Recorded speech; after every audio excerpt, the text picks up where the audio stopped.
Hello friends, मैं शिव जी फिर आपके साथ मौलिक अधिकार का पार्ट 3 लेकर के। ठीक है, तो मौलिक अधिकार में हम लोग डिस्कशन कर चुके थे आर्टिकल 12 से लेकर के आर्टिकल 24 तक। अब हम लोग डिस्कशन करने जा रहे हैं आर्टिकल 25 से आर्टिकल 32 तक। तो आपने देखा होगा कि आर्टिकल 25 से 28 तक क्या दिया हुआ? धार्मिक स्वतंत्रता। क्या दी हुई है? धार्मिक स्वतंत्रता। ठीक है, क्या दी हुई है? धार्मिक स्वतंत्रता। और धार्मिक स्वतंत्रता में सबसे पहले हम क्या कर रहे हैं?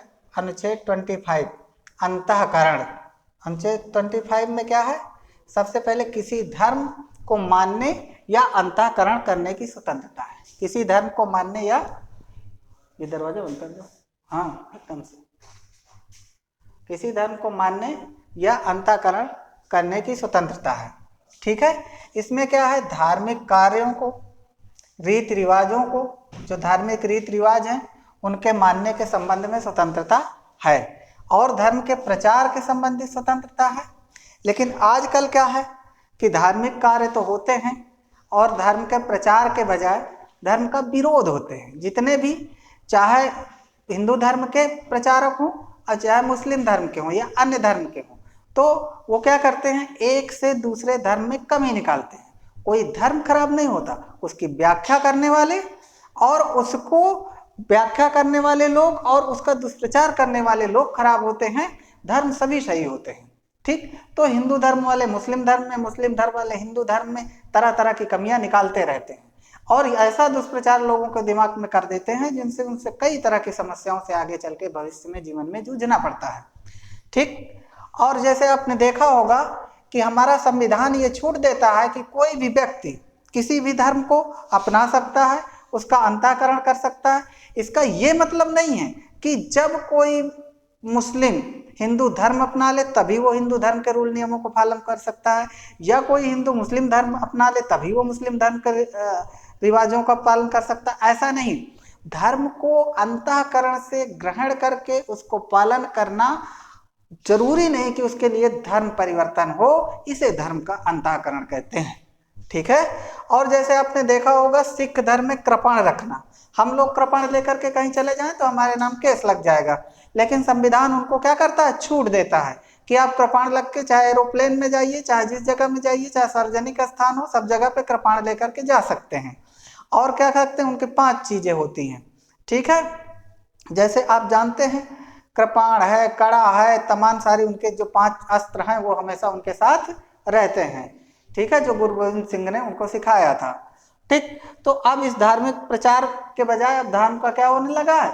दुष्प्रचार होने लगा है। दूसरा, जैसे हिजाब, मुस्लिम धर्म में किसका? हिजाब का रिवाज है। और जैसे हिंदू धर्म में महिलाएं क्या करती हैं? सिंदूर लगाती हैं। क्या लगाती हैं? सिंदूर लगाती हैं। तो ये भी क्या है? एक धार्मिक मान्यता है, धार्मिक अंतःकरण है, ना कि ये संविधान कहता है, ना ही कोई ऐसा कानून कहता है कि आपको ऐसा करना ही होगा। ये अपने अंतःकरण की बातें हैं और इसे लोग अपनी स्वेच्छा से मानते और करते हैं। ठीक है, अब तो ये हुआ हमारा 25 जो किसी धर्म को मानने या अंतःकरण करने के संबंध में स्वतंत्रता देता है। ठीक है, और नेक्स्ट हमारा क्या है? धार्मिक कार्यों का प्रबंधन। नेक्स्ट हमारा क्या है? धार्मिक कार्यों का प्रबंधन। जैसे आप कहीं पे पूजा पाठ का आयोजन करते हैं, कहीं पे भागवत कराते हैं, कहीं रामायण करवाते हैं, कहीं पे गणेश उत्सव होता है, कहीं पे देवी उत्सव होता है। ये सब क्या है? धार्मिक कार्यों का प्रबंधन इसी की श्रेणी में आता है। या किसी मंदिर में या किसी क्या कहते हैं कि ट्रस्ट में, जो धार्मिक ट्रस्ट हैं उसमें जो कार्य होते हैं वो भी उसी के प्रबंधन के तहत आते हैं। तो इसमें क्या है? धार्मिक कार्यों की स्थापना करना, उससे संपत्ति इकट्ठा करना और उसको वैधानिक तरीके से खर्च करना। अवैधानिक नहीं कि खर्च किए और दारू शराब में उड़ा दिए, इसका मतलब ये नहीं। उसको जैसे क्या कहते हैं, सार्वजनिक अस्पतालों में क्या कहते हैं कि आंखों का ऑपरेशन करवा देते हैं, या भंडारा कर देते हैं, या वस्त्र वितरण कर देते हैं, या भूखों को भोजन की व्यवस्था कर देते हैं। ये सब चीजें क्या होनी चाहिए? जो पैसा उससे इकट्ठा हुआ है उस पर होना चाहिए।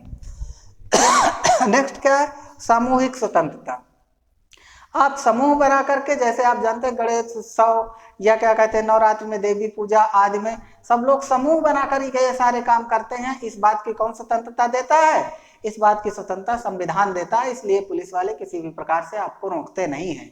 इसी तरह आप मुस्लिम धर्म में आपने देखा होगा, जैन धर्म में आपने देखा होगा कि ये लोग निकालते हैं कुछ, जैसे मुहर्रम के समय में मुस्लिम धर्म वाले क्या निकालते हैं बहुत सारी रैली टाइप का निकालते हैं, तो वो भी एक स्वतंत्रता है, वो कैसे भी अपने धर्म का प्रचार या प्रसार कर सकते हैं। नेक्स्ट है अनुच्छेद 28। अनुच्छेद 28 किसकी बात करता है? सरकारी खर्च पर कोई शिक्षा, कोई एजुकेशन संस्थान अगर सरकारी खर्च पे चल रहा है तो वो धर्म की शिक्षा नहीं दे सकती, चाहे वो मदरसा हो चाहे वो संस्कृत का स्कूल हो। जैसे आप जानते हैं कि जो मदरसा है अगर उनको सरकार से खर्चा मिलता है तो वहाँ धार्मिक शिक्षा नहीं दी जा सकती है। वो भले उर्दू भाषा, भाषा कोई धर्म नहीं है, भाषा एक लिपि है और वो उर्दू भाषा में सारी चीज़ें वहाँ पढ़ाई जाने का प्राविधान है, इसीलिए सरकार ने उससे लागू कर दिया कि अब वहाँ पे सारे विषय पढ़ाए जाएंगे। इसी तरह संस्कृत विद्यालय में केवल संस्कृत में चीज़ें पढ़ाई जाती हैं, ना कि सारी चीज़ें क्या कहते हैं कि धार्मिक होती हैं, वो सिर्फ संस्कृत में पढ़ाई जाती हैं, ये नहीं कि वो सिर्फ हिंदुओं के लिए हो गया। इसी तरह जैसे मुस्लिम अलीगढ़ यूनिवर्सिटी, उसमें केवल मुस्लिम नहीं पढ़ते हैं, उसमें 50% हिंदू भी पढ़ते हैं, लेकिन उनके लिए वहाँ पे क्या बनाया गया है? एक इन्वायरमेंट बनाया गया है। जैसे हिंदू बनारस हिंदू विश्वविद्यालय, वहाँ केवल हिंदू नहीं पढ़ते, मुस्लिम, जैन और सिख भी पढ़ते हैं, ठीक है। तो ये जरूरी नहीं है कि क्या कहते हैं कि कोई भी संस्थान अगर उसमें ये ऐसा शब्द लगा है तो वो ऐसे ही है।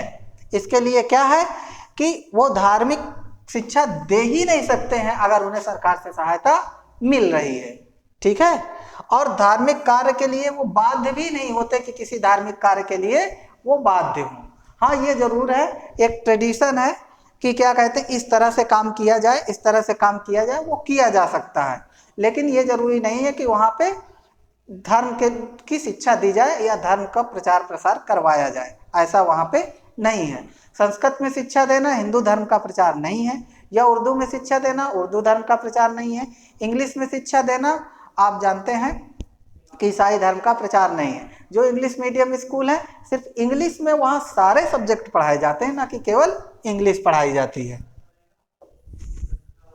नेक्स्ट है शिक्षा एवं संस्कृति का अधिकार, जो जिसे एजुकेशन एंड कल्चर राइट कहते हैं। ये अधिकार क्या है, हमें क्या स्वतंत्रता देता है? ये देता है अनुच्छेद 29 के तहत, कहता है अल्पसंख्यकों के हितों का संरक्षण करता है।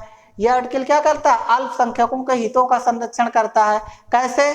उनकी संस्कृति का, उनकी भाषा का, उनकी लिपि का, उनके धर्म का, उनकी जाति का क्या कर सकते हैं? वो संरक्षण कर सकते हैं। इसमें संविधान किसी प्रकार का रोक नहीं लगा सकता है, ठीक है। और किसी भी इस आधार पे किसी को वंचित नहीं किया जा सकता। क्या नहीं किया जा सकता है? जाति, धर्म, लिपि या भाषा, संस्कृति के आधार पे किसी को उन्नति से वंचित नहीं किया जा सकता है। इसी तरह अनुच्छेद 30 कहता है, अनुच्छेद 30 कहता है अल्पसंख्यकों को अपनी संस्थाएं खोल सकते हैं और उनका प्रबंधन कर सकते हैं। मतलब जो अल्पसंख्यक हो, चाहे ये हिंदू हो, चाहे मुस्लिम हो, चाहे सिख हो, चाहे ईसाई हो, हिंदू कहीं कहीं पे अल्पसंख्यक हैं, जैसे पूर्वोत्तर भारत में या जम्मू कश्मीर में हिंदू अल्पसंख्यक की श्रेणी में आते हैं, ठीक है। तो वहाँ पे हिंदू अपने धर्म का प्रचार प्रसार कर सकते हैं और उन्हें भी सरकार सहायता करेगी, वहाँ अपने विद्यालय खोल सकते हैं, शिक्षा संस्थान खोल सकते हैं और उनका प्रबंधन कर सकते हैं, ठीक है। और सरकार उन्हें आर्थिक सहायता क्या करेगी? उपलब्ध कराएगी। जैसे कि 29 में संस्कृत, भाषा और लिपि, धर्म और जाति का प्रचार कर सकते हैं, उसी तरह यहाँ पे अल्पसंख्यक अपने संस्थानों को खोल सकते हैं। आपने देखा होगा, कहेंगे वो अल्पसंख्यक संस्थान है, उसमें 50% जो सीटें हैं वो किसकी हैं? प्रबंधक कोटे की हैं, वो किसी का भी प्रवेश ले सकते हैं। यानी कि सरकारी उससे एफिलेटेड है, लेकिन 50% सीटें उसमें क्या हैं? प्रबंधन कोटे की हैं। इसलिए आप देखते होंगे बहुत से ऐसे प्रोफेशनल कोर्स हैं जहाँ पे डायरेक्ट एडमिशन हो जाते हैं। नेक्स्ट आपने देखा कि अनुच्छेद 31 में संपत्ति का अधिकार था, जिसे क्या कर दिया गया है? हटा दिया गया है संविधान संशोधन के थ्रू, और इसको हटा करके क्या कर दिया गया? कहाँ रख दिया गया है? 300 का में रख दिया गया है। और ये पहले कहाँ कहाँ था, 19F में था और 31 में था, तो 19F को भी हटा दिया गया है, ठीक है। और ये किससे संबंधित था कि जो हमारी क्या कहते हैं खरीदने और संरक्षित करने से संबंधित था। जो जमीन आप खरीद रहे हैं या संरक्षित कर रहे हैं उसके संबंध में ये हुआ करता था। तो इससे कैसे कोई मान लीजिए कि रेलवे लाइन बन रही है या रोड बन रही है या कहीं पे कुछ स्पेस सेक्टर या कुछ बन रहा है और उससे क्या कह रहे हैं कि वो कहें हम अपने संपत्ति आपको नहीं देंगे, इससे क्या होता था किसी भी प्रोजेक्ट में रोक लग जाती थी और उससे क्या होता है सरकार को भी नुकसान होता था और सरकार द्वारा जो पैसा लगाया जाता वो भी पब्लिक का होता है। इसलिए क्या किया गया, उस पर एक राइट बनाया गया, कानून बनाया गया और कानून बना करके उसे क्या कर दिया गया, यहाँ से हटा करके कहाँ कर दिया गया, 300 में। तो जो पहले फंडामेंटल राइट हुआ करते थे संपत्ति का अधिकार, अब वो फंडामेंटल राइट ना हो करके क्या हो गया, कानूनी अधिकार हो गया। आपको संपत्ति रखने का अधिकार है, ठीक है, लेकिन वो एक कानूनी अधिकार है, ना कि पहले उसे मौलिक अधिकार की तरह समझा जाता था। नेक्स्ट हमारा है अनुच्छेद 32 और अनुच्छेद 32 किस पे हमारी बात करता है, संवैधानिक उपचारों की बात करता है, रेमेडीज की बात करता है। यानी कि ये कैसी रेमेडीज की बात करता है कि अभी तक जो हमने आर्टिकल 12 से लेकर के 35 तक पढ़ने हैं उनमें से जितने भी अनुच्छेद हैं उन सभी अनुच्छेदों में दिए गए उपबंध जो कि संवैधानिक हैं उनकी कौन करता है, सुरक्षा प्रोवाइड करता है, उनकी रक्षा करता है, उनका उपचार करता है, किसी प्रकार की समस्या है तो उनका निवारण करता है। कौन करता है, ये आर्टिकल 32 करता है। इसीलिए इसे सोल ऑफ क्या कहा जाता है, सोल ऑफ कॉन्स्टिट्यूशन कहा जाता है। और ये कथन किसका है, ये अंबेडकर जी का कथन है। अंबेडकर किससे पूछा गया कि कौन सा ऐसा संविधान का भाग है जो आपको सबसे अच्छा लगता है, तो अंबेडकर जी ने कहा आर्टिकल 32। कहते आर्टिकल 32 ना होता तो आज संविधान का आप जैसे देख रहे हैं कि आज की सरकारें उनको किस तरह से अव्यवस्थित कर रही हैं, तो हमारे अधिकार पूर्णतया छिन गए होते। आपने प्रयागराज के इलाहाबाद वाली घटना आपने देखी ही है।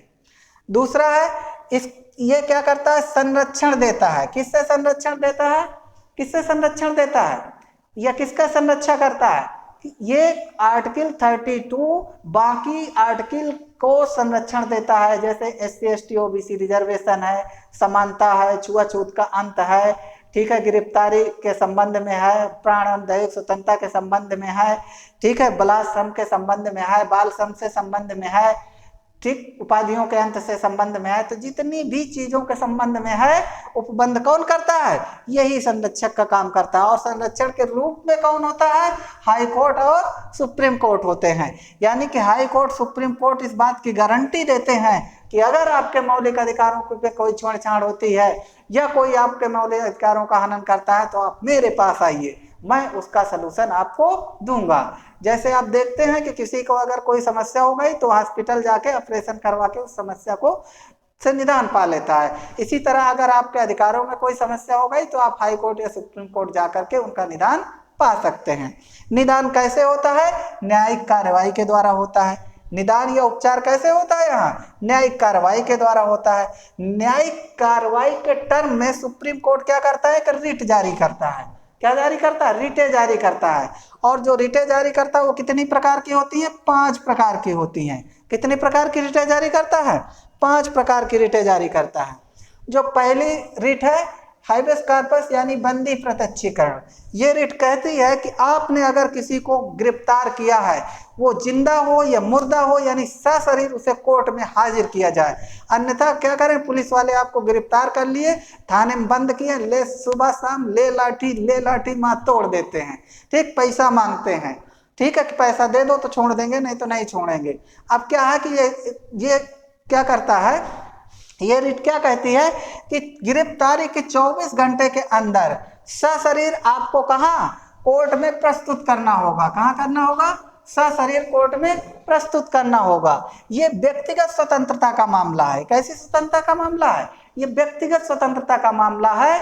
इसलिए किसी भी व्यक्ति को अगर आप गिरफ्तार करते हैं, पता चला हमने कुछ नहीं किया और किसी ने आरोप लगा दिया कि इसने हमें छेड़छाड़ की है हमारे साथ, और फिर क्या किया कि उसको बंद कर दिया, पुलिस वालों ने खूब तोड़ा, कहा पैसा दो नहीं तो छोड़ेंगे नहीं, आपके नाम केस लगा देंगे, आपका करियर खराब कर देंगे। तो आज सुप्रीम कोर्ट की एक टिप्पणी आई है, उसमें कहा सुप्रीम कोर्ट ने कि इस तरह से फर्जी किसी को फंसाने से वह कानून कमजोर होता है और फिर आगे चल के उस पर विश्वास लोगों का कम हो जाता है। उस पर क्या हो जाता है? लोगों का विश्वास कम हो जाता है। ठीक है। अब इसके बाद आता है निवारक निरोध अधिनियम। निवारक निरोध अधिनियम क्या है कि ये जो है प्रिवेंटिव डिटेक्शन जो है, ये हमारा जो अधिनियम है इसमें ये क्या होगा? लागू नहीं होगा। इसमें क्या होगा? ये लागू नहीं होगा। ठीक है। जो भी ऐसे अधिनियम होंगे उनमें क्या होगा? ये लागू नहीं होगा। ठीक है। और नेक्स्ट हम बात करते हैं मैंडमस की, यानी परमादेश की। किसकी? परमादेश। परमादेश जैसे हम इंस्ट्रक्शन देते हैं, कमांड देते हैं, किसको देते हैं? कंप्यूटर को। कंप्यूटर ये नहीं जानता कि ये क्या है, ये क्या नहीं। इसी तरह कोर्ट भी ये नहीं जानता ये कौन सा व्यक्ति है, क्या अधिकारी है, क्या नहीं, उससे मतलब नहीं। वो सिर्फ क्या कहता है? आदेश देता है, यानी कमांड देता है। किस बात की कमांड देता है? कि हम ऑर्डर देते हैं। क्या ऑर्डर देते हैं? किस बात का? कि अगर कोई लोक सेवक है वो आपके अधिकारों का या मौलिक अधिकारों का हनन कर रहा है या अपनी ड्यूटी सही से नहीं कर रहा है और आपको क्या कहते हैं, समस्याएं आपके लिए उत्पन्न कर रहा है। जैसे आपके बच्चे 6 से 14 वर्ष के हैं, वो पढ़ रहे हैं लेकिन टीचर पढ़ा नहीं रहा, लगातार फोन पे बातें करता है, इधर उधर उलझा रहता है, या मैडम है सूटर बुनती रहती है, ऐसे तमाम तरह की समस्याएं क्रिएट है, तो आपके बच्चों की पढ़ाई सही से नहीं होती, तो आप इसके लिए कोर्ट में जा सकते हैं। ठीक। और ये जो होता है कमांड, ये किसको नहीं दे सकता कोर्ट? केवल राष्ट्रपति या राज्यपाल को पे ये आदेश लागू नहीं होता। वो चाहे काम करें अथवा ना करें, उनके पास अधिकार बहुत होते हैं, लेकिन वो क्या कहते हैं कि काम उनके मंत्रीगण करते हैं। इसी प्रकार तीसरा हमारा अधिकार परीक्षा। अधिकार परीक्षा क्यू वारंटो। क्यू वारंटो कहता है आप किस अधिकार से और किस वारंट के आधार पे आपने क्या किया है, ये प्रमुख या अमुक कार्य किया है। जैसे आप कहीं से जा रहे हैं, किसी पुलिस वाले ने आपको पकड़ लिया चौराहे पे और कहा कि अपना लाइसेंस दिखाओ या अपना वो दिखाओ, आपके पास अगर कुछ नहीं है तो उसकी वो आपका चालान काट नहीं सकता है जब तक कि कोई क्या कहते हैं सेकंड रैंक का अधिकारी, फर्स्ट रैंक का अधिकारी ना हो, या वो क्या कहते हैं कि यातायात विभाग का अधिकारी ना हो, तब तक आपका चालान नहीं काटा जा सकता है। अगर चालान काट दिया और आप उसके खिलाफ केस कर दिए और आपके मौलिक अधिकारों का उल्लंघन है और कोर्ट ने अगर उनके खिलाफ रिट जारी कर दी तो उनकी नौकरी भी जा सकती है।